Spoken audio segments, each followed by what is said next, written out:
Hello दोस्तों, नमस्कार। तो आज हम बात करने वाले हैं जो एसएसबी हेड कांस्टेबल रिक्वायरमेंट है उसके बारे में हम बात करने वाले हैं। तो जो एसएसबी ने जो हेड कांस्टेबल की वैकेंसी है उसका नोटिफिकेशन जारी कर दिया है। तो एसएसबी हेड कांस्टेबल रिक्वायरमेंट 2023 इसका नोटिफिकेशन आ चुका है। तो आज इसी के बारे में हम बात करने वाले हैं। इसके अंदर जो योग्यता है वो 10वीं पास और 12वीं पास रखी गई है। तो इसको किस किस आधार पर रखी गई है उसी के बारे में हम बात करने वाले हैं। तो आइए जानते हैं। वीडियो को शुरू करने से पहले वीडियो को लाइक ज़रूर करें।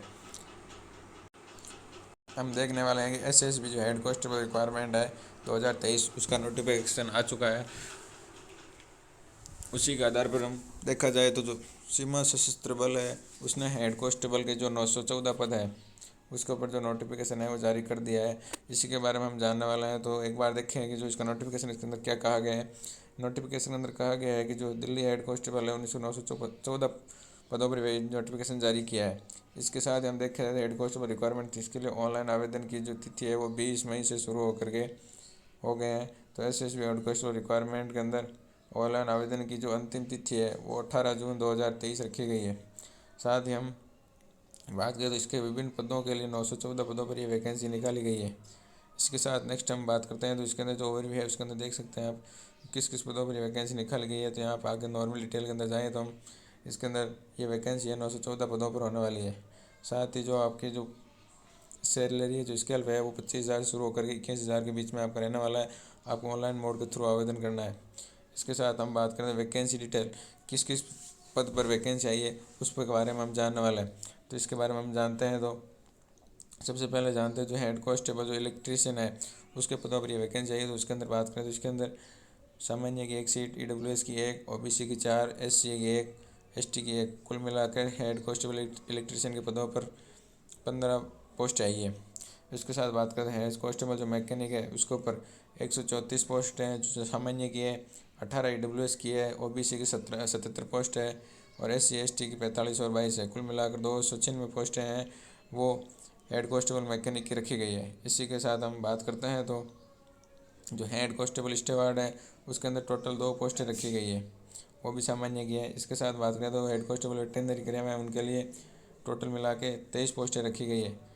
वो आप नोटिफिकेशन अंदर डिटेल से देख सकते हैं। इसके साथ हम बात करें तो जो हेड कांस्टेबल है वो कम्युनिकेशन इसके अंदर 276 पोस्ट सामान्य की, 57 पोस्ट ईडब्ल्यूएस, 94 पॉइंट ओबीसी की और एससी एसटी की 94 और 57, कुल मिलाकर 578 पोस्ट। इस प्रकार देखा जाए तो टोटल 914 पदों पर ये वैकेंसी होने वाली है। तो आप सुनिए, सभी के लिए एक सुनहरा मौका है, तो इसके लिए आवेदन जरूर करें। इसके साथ बात करते हैं तो एसएसबी हेड कांस्टेबल के जो आवेदन शुल्क है उसके आवेदन शुल्क क्या रखा गया था। आवेदन शुल्क बात करते हैं तो जो ये रिक्वायरमेंट है उसकी जो सामान्य ओबीसी और ईडब्ल्यूएस वर्ग के जो कैंडिडेट हैं उनके लिए आवेदन शुल्क 100 रुपये रखा गया है। आवेदन शुल्क 100 रुपये तथा देख सकते हैं। और आवेदन शुल्क 100 रुपये, एससी एसटी के लिए कोई आवेदन शुल्क नहीं है। पेमेंट ऑनलाइन मोड के थ्रू करना है आपको। इसके साथ बात करते हैं तो जो इसके एज लिमिट का क्राइटेरिया वो क्या रहने वाला है। तो एज लिमिट की हम बात करें तो इसके अंदर सभी वैकेंसीज के लिए अलग अलग एज लिमिट रखी गई है। इसमें देखें तो हेड कांस्टेबल जो इलेक्ट्रीशियन है उसके ऊपर 18 से 25 साल के बीच में कैंडिडेट वो। हेड कांस्टेबल मैकेनिक है उसके अंदर 18 से 27 साल। जो स्टेवार्ड है उसके अंदर 18 से 25 और जो वेटनरी है उनके लिए 18 से 25। इसके साथ ही एक पोस्ट और बच गई है उसके अंदर देखा जाए तो उसके अंदर भी 18 से 25 के बीच के अंदर जो क्राइटेरिया वो रखा गया तथा जो भी रिलेक्शन जो एज पर रिलैक्सेशन जो योग्य है वो आप उनको छूट भी मिल सकती है। इसके साथ बात करें तो क्वालिफिकेशन क्या चाहिए। तो क्वालिफिकेशन की बात करें जो अलग अलग पोस्ट है उनको अलग अलग रखी गई है। तो बात करें तो जो हेड कांस्टेबल इलेक्ट्रीशियन है उसके ऊपर पोस्ट हैं उसके अनुसार 10 equal recognise board university 10th pass होना चाहिए किसी भी बोर्ड यूनिवर्सिटी से।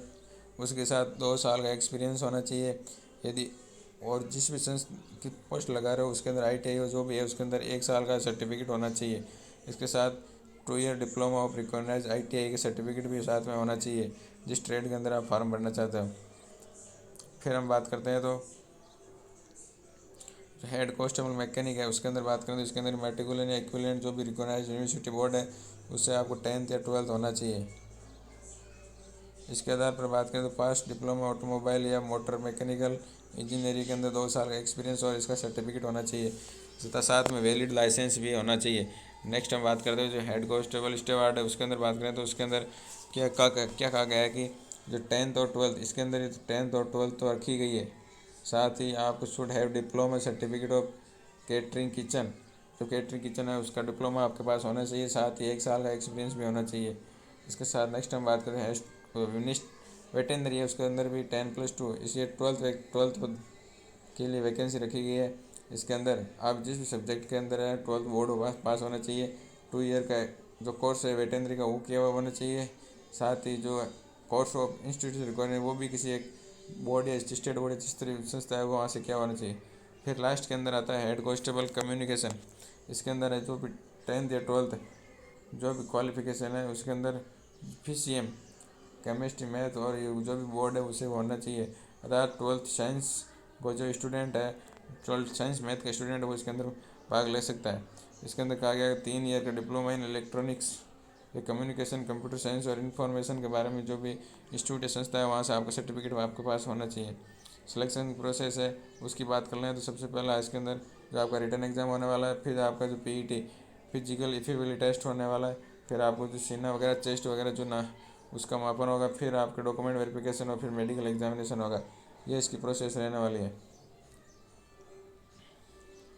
तो फिर इसके हम पगार पेंशन वो जो भी स्केल पे है उसकी बात कर चुके हैं, वो आपके 25,000 से लेकर के 81,000 के बीच में रहने वाली है।